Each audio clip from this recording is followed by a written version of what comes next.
ഇതിൽ ഷഗിരി വ്ളോഗിലേക്ക് സ്വാഗതം. ഞാൻ ഇന്ന് വന്നതേ ഞങ്ങൾ ചേമ്പൊക്കെ പറിച്ചൊരു വിധം പറിച്ച് കഴിഞ്ഞു. അപ്പോൾ പറിച്ച് കഴിഞ്ഞ് ചേമ്പുകൾ ഞങ്ങൾ കുഴിച്ചിടാം.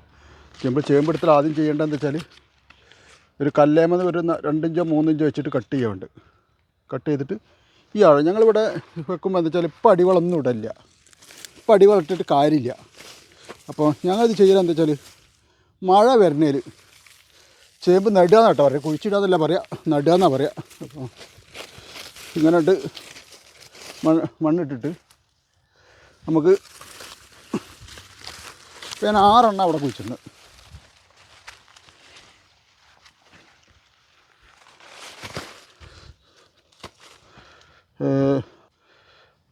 അല്ലേ ഇതേമാതിരി കണ്ട് കുഴിച്ചിട്ടാൽ മതി. പിന്നെ നമ്മൾ ചെയ്യേണ്ടതെന്ന് വെച്ചാൽ കർക്കിടക മാസം ആകുമ്പോൾ മഴ പെയ്താലുണ്ടല്ലോ, കർക്കിടകത്തിലാകുമ്പോൾ നേരെ വളം ഇംഗ്ലീഷ് വളം ഇടുന്നപോലെ ഇംഗ്ലീഷ് വളം ഉണ്ട്, കോഴിവളം ഇടുന്നപോലെ കോഴിവളം ഇട്ടാൽ ഏറ്റവും നല്ലത് കോഴിവളമാണ്. ചാണപ്പൊടീനെക്കാട്ടി നല്ലത് കോഴിവളമാണ് ഇടുന്നത്. അപ്പം ഇപ്പോൾ ഞാൻ കുറച്ച് ചേമ്പ് പറിച്ചിട്ടുള്ളൂ. ആ പറിച്ച ചേമ്പ് കുഴിച്ചിടുന്ന ഒരുപാട് ആൾക്കാർ ചോദിച്ചിന് ചേമ്പ് കുഴിച്ചിട്ടെന്ത് ഒന്ന് കാട്ടിത്തരുമോ എന്ന്. അപ്പോൾ ഇത് ഇവിടെ നിന്ന് കുറച്ച് 3 ഇഞ്ചോ 4 ഇഞ്ചോ വെച്ചാൽ മതി. പിന്നെ ചേമ്പിന് ഇടേണ്ടതെന്ന് വെച്ചാൽ മണ്ണ് നമ്മൾ മുകളിലേക്ക് കൂട്ടി കൊടുക്കേണ്ടത്. ഒരിക്കലും തട്ടൊടിച്ചിട്ട് മണ്ണിട്ട് മുകളിലേക്ക് കൂട്ടുന്നതനുസരിച്ചാണിത് നമുക്ക് വിത്തുകൾ കൂടുതൽ കിട്ടുക.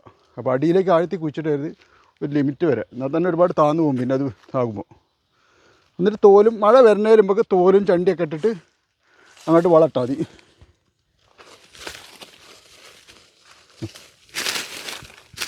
ഇങ്ങനെ കുഴിച്ചിട്ടൊരു കേസുള്ളൂ കേട്ടോ. ഇത് ഞങ്ങൾ കഴിഞ്ഞെല്ലാം കുഴിച്ചിട്ടല്ല, ഇവിടെ തള്ള കിടന്ന് ഉണ്ടായതാണ്.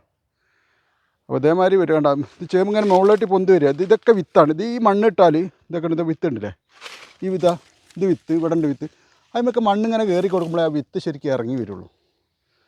മുകളിലേക്ക് തട്ടപ്പെടുന്നതനുസരിച്ചിട്ടാണ് ചേമ്പിന് വിത്ത് വരിക. അപ്പോൾ എൻ്റെ പോസ്റ്റ് കണ്ട് ഇഷ്ടപ്പെട്ടാൽ ലൈക്ക് ചെയ്യണം, ഷെയർ ചെയ്യണം, കമൻറ്റ് ചെയ്യണം.